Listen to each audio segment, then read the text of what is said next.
everyone, here we are, fantasy football jibber jabber. Week 10? Week Dude, 10. this blows by so fast. What, 3 more weeks and it's playoffs time? I mean, that's We're limping to the finish line here, but we're going to get there. I don't know about your leagues, but week 11 is the trade deadline in my leagues. So this is now when, if you're in a keeper league, you start making trades for Kamara, you start making trades for Saquon Barkley, you start trying to pry away Josh Jacobs from somebody, trade your 3 best for their 1 best. Let them go for the title this year and try to build your squad for the decades to come. My best plays, my best cold cash, Matt Stafford, 52.9. I told you he would roll. And then DK Metcalf with 32 points. 2 solid-ass picks. And I also said before, when I said any Chiefs running back, of course, that's the week Damian Williams breaks off a 95-yard touchdown run and gets a $120 in a touchdown. Never fails, right? How about yourself? How did you do? I crushed the Zach Ertz pick, and then everybody else, go back and look at our old videos because all that stuff's there. Gave you some bets last week, the Jags teaser and the Pitt teaser. The Jags went out and got their balls gnashed, no good. Green Bay I had, and the over, no good. Carolina -3.5. That caused a little bit of consternation, but in the end they held out. So 1 and 2 in our picks, 4 and 4 overall with Patreon. So cash quarterback of the week, Jared Goff. Jared Goff this week. Last time that we talked, Jared Goff was reeling. He went out to London town, threw up a big old 450 spot. Do you know Jared Goff has the most 400-yard passing games in the NFL this year? I did not. That's turnovers are a little bit of an issue. Cooks has not played well. Gurley has not played well. They're not running the ball. I think in order for them to be any sort of successful, they're going to have to pass the ball. They're going to have to pass it a lot. I love Goff and Cooper Kupp coming out of the bye. I think especially in that division right now, it's almost must win for the Rams coming out. So I love Goff as my cold cast quarterback of the week. I got Kyle Murray for $6,500. The bagel boss size quarterback faces an everything bagel of a shit defense. By the way, there is no worse bagel than an everything bagel. You might as well bake gravel into a hard roll. That is trash bagel. Ugh. Are you out of your mind? Give me an egg. Your mind? Give me an egg or an onion every day. The everything bagel is just a bunch of garbage. Ugh. Oh, that's the worst call you've ever made. Oh, that's as hard words you get. Every bite, you get something different. Some of it is salt. Some of it is onion. Especially the egg, everything. You toast it, you throw butter on there. Man, you're missing out, crap. Tampa Bay, of course, allows the 4th most points allowed of fantasy football quarterbacks. They are terrible, as you said about the over 30 seconds ago. The Bucs are good for at least, on average, 3 to 9 red zone defensive visits, and 79% of yards versus Tampa Bay have gone through the air. 1, 2, 3 quarterbacks have scored at least 37 fantasy points against the Bucs. Kyler Murray with 3 extra days off after making it a nice little run against San Francisco, but coming up like the bagel boss a little short. Waka waka waka. I don't know, man. I like Kyler Murray, but they run the football so much in that offense. Who's a healthy running back in that offense? Well, Johnson, they think, is coming back, and Kenyon Drake's a little banged up. He's not out, though. Those are the key words right there. Might and banged up. And Chase Edmonds is probably out. So Chase Edmonds is out. He's out already. Yep, there you go. Yeah. They say he was doubtful last I saw. Who do you have, Gerard Heron, as your cold cash running back? Feels like cheating, but it's not, because this guy's actually the 17th ranked running back in fantasy right now, which is unbelievable to think about. Although he is the 4th most expensive running back, he's 17th ranked overall. $8,800. Give me Saquon Barkley against the Jets as my cold cash running back of the week. My cold cash running back, it could feel like a sleeper, but I think the spot is so right. Devin Singletary. Now, if that name does not sound like a former stripper turned detective, I don't know what does. 10 targets in 2 games, on the field for 66% of the snaps, and now has a shot at a Browns defense that has allowed a running back to score in 3 out of 4 and has allowed at least 74 yards. The Browns defense has allowed an average of 30.7 PPR points in the last 5 to running backs. The Browns stink. And I had that one last week. Devin Singletary, 5,000, a very, very pocket-friendly price for a running back facing a trash defense. Okay. If you like Kyler Murray, you've convinced me then to go with Christian Kirk. Christian Kirk leads the Cardinals in both targets and yards since week 8, returning from injury. You already mentioned the Bucs defense couldn't cover a bet if it were a blanket. So if you like, I'm going with the crowd on this one. If you like Kyler Murray, I'm going to go with Christian Kirk. I was on the fence. Not a lot of great wide receiver options this week that are outside of the top 5. Thielen is hurt. Hopkins has a bye. Juju Smith-Schuster has just been absolutely putrid. Let's think outside the box this week and go with Christian Kirk. I swear to Christ, I thought you were going to give me your boyfriend's name, Larry Fitzgerald. You know, I love Larry Fitz, but he's not getting the volume in the offense. Yeah. You know what? You know how many drops he's had over the course of the last 14 years? How many drop passes 5. he's had? Huh? 5. 7. Close. He's got the best hands in the game. I mean, they should throw the ball to him. They should use him like a running back and just throw the ball to him. Insane. 9, 10 times a game. They really should. It's just 100 yards. My cold cash wide receiver, Emmanuel Sanders for $6,800. He is like the housewife whose husband has just left her. She lost 30 pounds, got implants, and now she's banging every dude that makes at least $250K. Talk about a change of scenery, doing well. Since joining the Crimson Red, 11 for 137 and 2 touchdowns. Now, as you had said before about the Seattle defense stinking, eight wide receivers have scored 11 PPR in their last 5 against a poopy Seattle Seahawks defense. Emmanuel Sanders, you're not breaking the bank either for this one. I like that pick. Now, this has a caveat. If Chris Herndon comes back, Chris Herndon is my pick against the Giants this week. He's questionable. But if Chris Herndon comes back, he's my tight end pick. Tight ends, New York Giants. He's also Sam Darnold's roommate. That's the pick. If Chris Herndon plays his first game this year, then go with Chris Herndon. But he's questionable right now, so you can't lock that one into the bank. Who I do like, though, is Gronkinson. Gronkinson's got more targets, escalating targets in each of the last 3 weeks. He's the third option in that offense, but the first 2 options get a ton of play. We talk about him a lot, and that's Marvin Jones and Kenny Golladay Road. I like Hockenson this week. Matt Stafford, unbelievable this year so far. Matt Stafford was one of my bust calls in the beginning of the year because of what he was dealing with personally at home. It has gone the exact opposite direction. Matt Stafford is locked in, and he has to be in the MVP conversation if he gets the Lions going a little bit of a run here. I like that call. Why the hell not? And the Bears suck against the tight end too, so let's also add that. And when you started saying they're an open revolt against their quarterback who doesn't want bad words and noises. Yeah, I laughed at your article you posted yesterday about how he didn't want the TVs turned on in the locker room because he didn't want to hear the criticism. Holy red flag. Oh, my God. What a puss. Tight end, Cold Cash. Welcome back to the 4A, Mark Andrews. He's had 5 games. He's had 1 double-digit PPR game, so that's out of the top 5 in my book. Baltimore and Cincinnati. What are 2 cities I would blow my brains out if I had to live in? No, thank you. Like I said, 1 double-digit game in PPR in 5. And who's that against? Surprise, the Bengals. Well, look at that. They have Cincinnati this week. Mark Andrews, $5,200. I like the Indianapolis matchup this week. Would you go Doyle or would you go Ebron? I'm looking at them right now. They alternate every week. Doyle, 10 points. Ebron, 13. Doyle, 8. Didn't Doyle have a touchdown last week? Yeah. Then it's time for Ebron this week. That's the way it looks, right? Yeah. My flex this week, I'm feeling on me some DJ Moore. DJ Moore is hooking up with Kyle Allen. Kyle Allen's an accurate passer. He gets the ball out fast. It's only $5,200. He's going up here. He's not had last 5 weeks. DJ Moore, a bargain buy for 6 catches and 80 yards.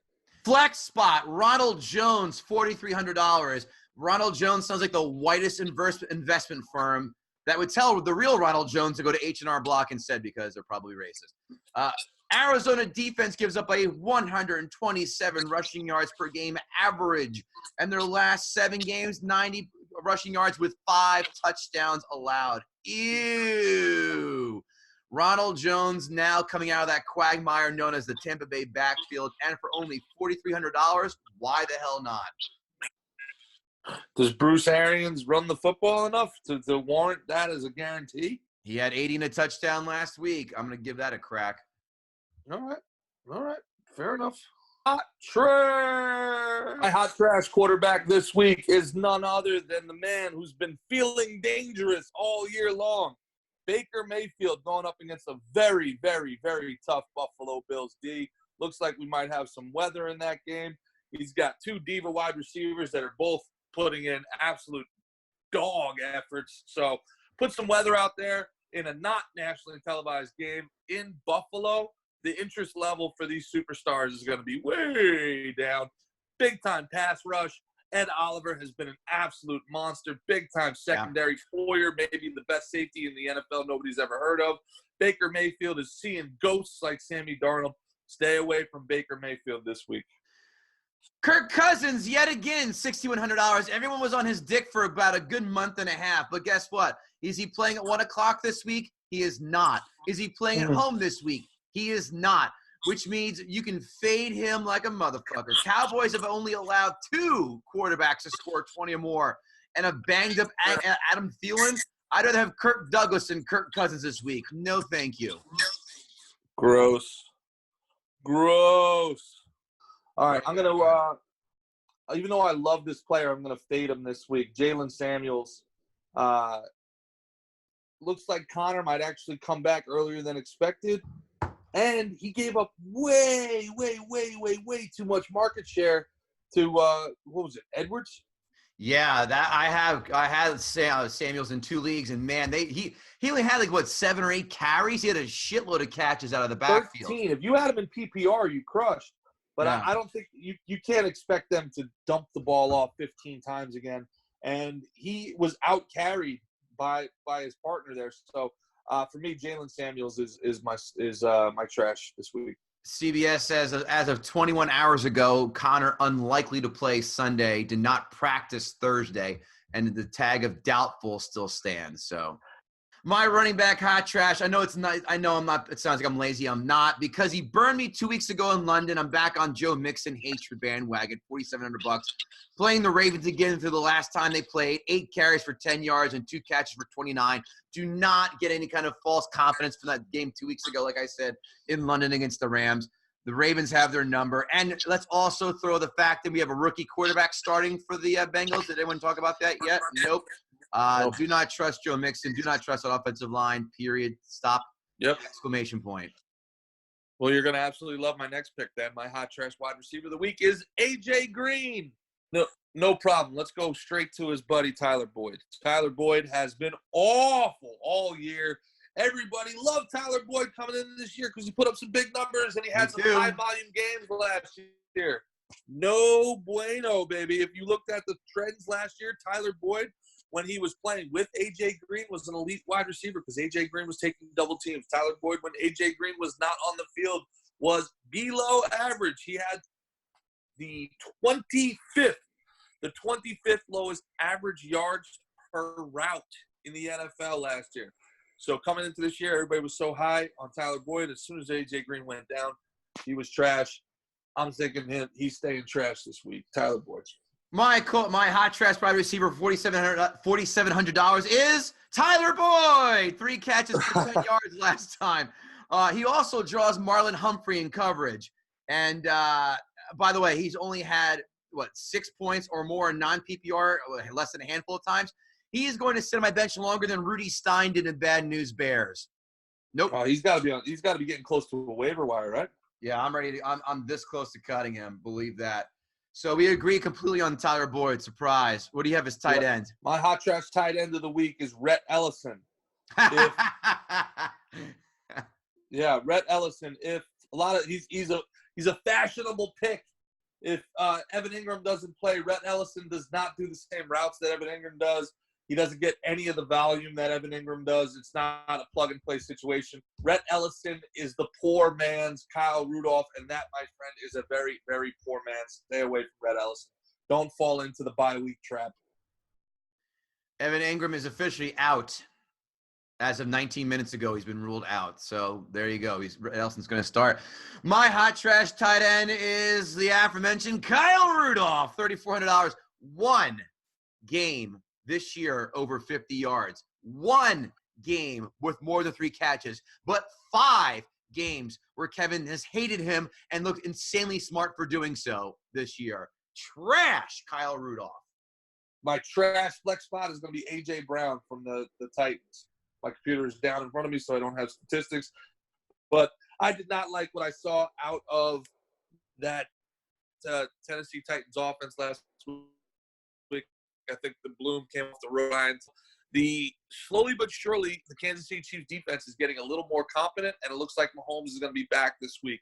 So you have Ryan Tannehill, who's going to be down by 21 points, having tried to force the ball into coverage with a pass rush. A.J. Brown has had a couple good weeks here, but I think he's back in the trash bin. Devontae Freeman, who loves to make my trash comment. He's a guy I have never or will ever draft in fantasy. Back off the bye, $5,100. Saints, third fewest points allowed to running backs. Exactly 13.7 PPR to running backs. And by the way, here's a fun little football 101 fact. It's tough to get points for your fantasy running back when your defense usually has you down 17 points halfway through the first quarter. My sleeper of the week, Bilal Powell. Love me some Bilal. He's been underutilized all year. Adam Gase is trash, but this is the one game I think the Jets could actually get jazzed up about.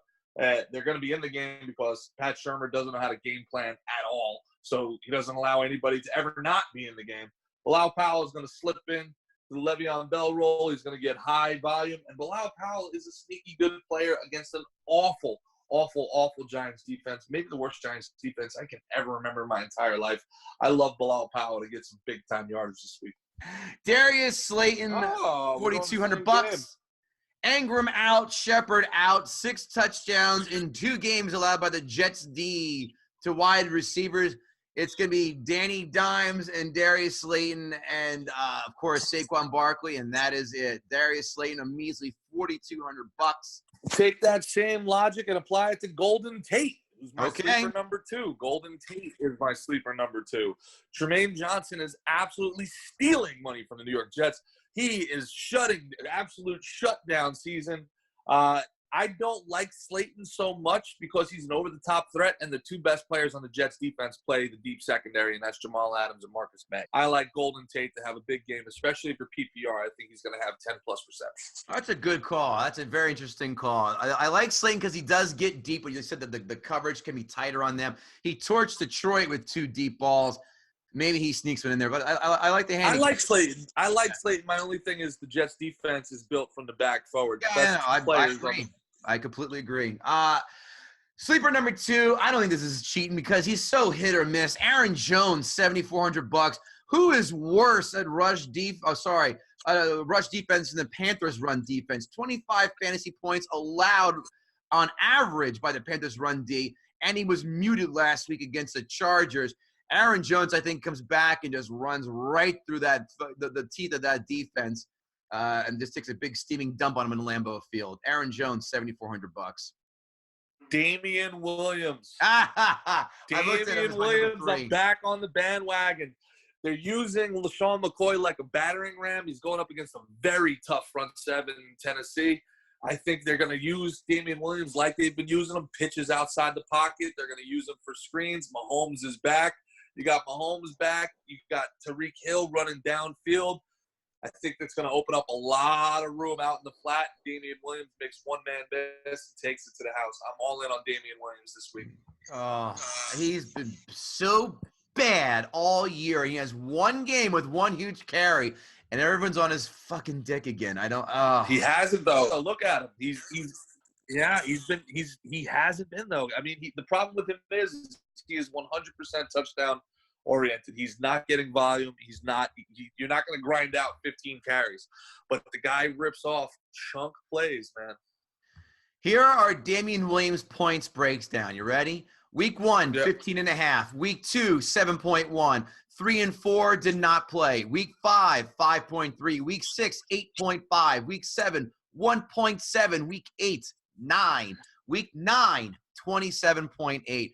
2 weeks in double digits. I can't sell Damian Williams. He's coming up. It's trending up. I can't do it. I can't. There's a flag. We haven't thrown a flag all show. Sleeper number 3, Ryan Tannehill, $5,100. Why? 22 points in 3 straight. The Chiefs have allowed 3 out of 4 quarterbacks to score at least 26 points. And as you said, not even 4 minutes ago, Pat Mahomes probably coming back. That's why the line is now 6. And he will be chasing points, so he will be hucking and chucking, and maybe to A.J. Brown. You don't know. But for $5,100, if you need a quarterback, you want to go spend it somewhere else, Ryan Tannehill is a hell of an answer. All right, cool. What do you got? Free money.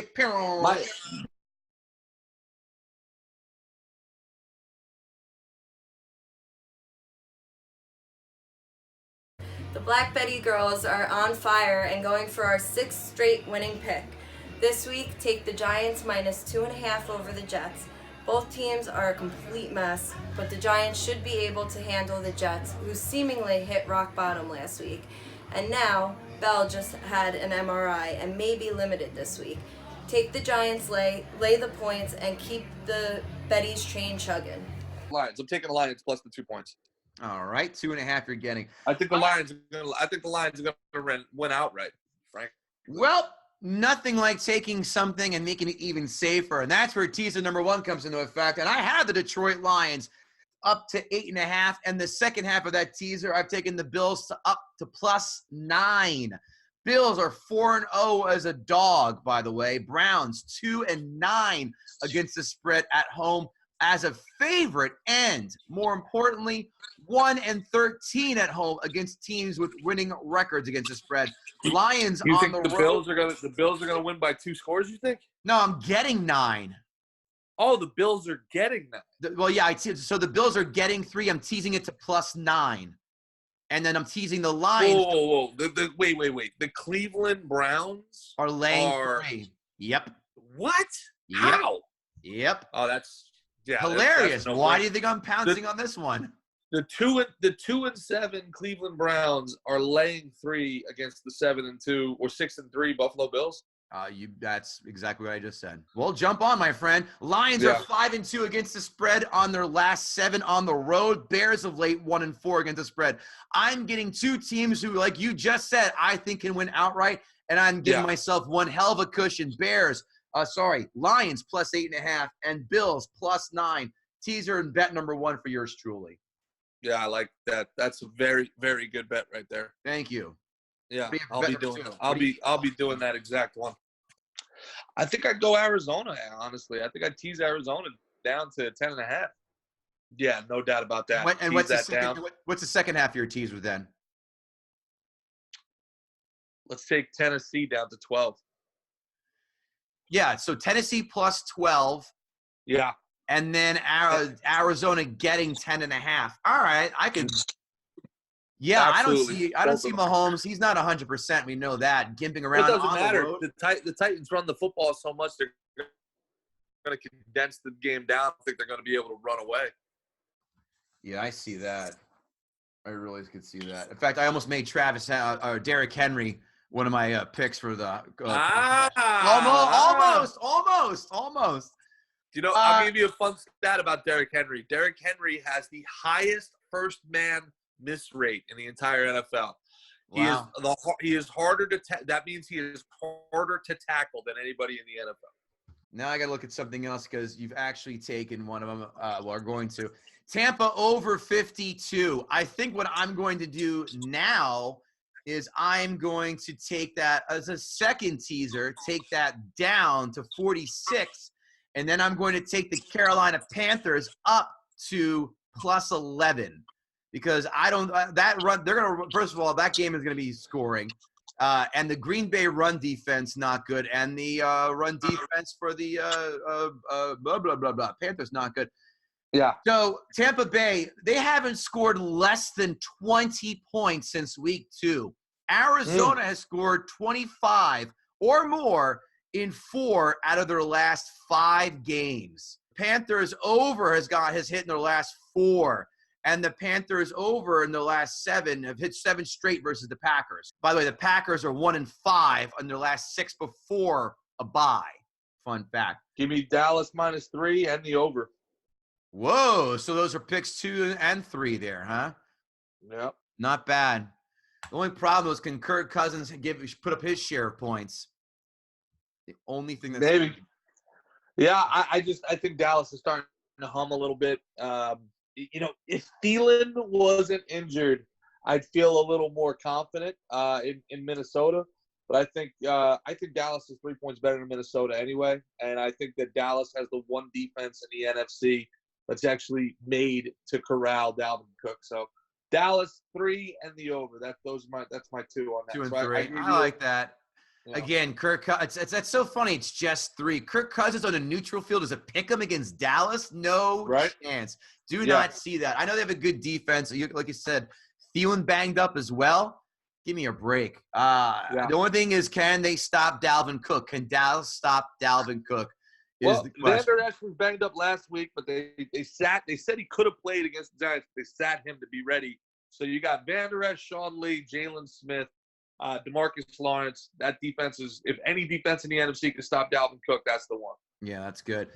Pick number 3, I have Green Bay over 47. Like I said, the Carolina run D is bad. Eddie McCaffrey, what am I saying? I'm back in the 86 Giants. Christian McCaffrey, he has averaged 140 yards for scrimmage 5 weeks. 140 yards average from scrimmage. He destroys everybody. Green Bay at home, like I said, going to get pissed. Panthers have gone over in 4 straight, and when they played Green Bay, 7 straight overs. Combined score of those games, 57 points. Give me the Packer over 47 points. Those are the crowd picks. And let's have it for the crowd and Harron here, boys. Continue to doing the Lord's work, making you guys free money. Where can we find you again, good sir? I got a whole bunch of stuff coming up. I got some new shows that I'm going to be doing in Connecticut and Massachusetts and stuff like that. So people can go and follow GerardHarron.com or at Gerard Harron on Instagram. That'd be super cool. Right on, at Kevin Goatee, Facebook, Twitter, Instagram. And don't forget Patreon, goddammit, patreon.com/fantasyfootball jibber jabber. And listen, you want the secret picks from us? That's all you got to do is just give us a few bucks and we put it right back in the show.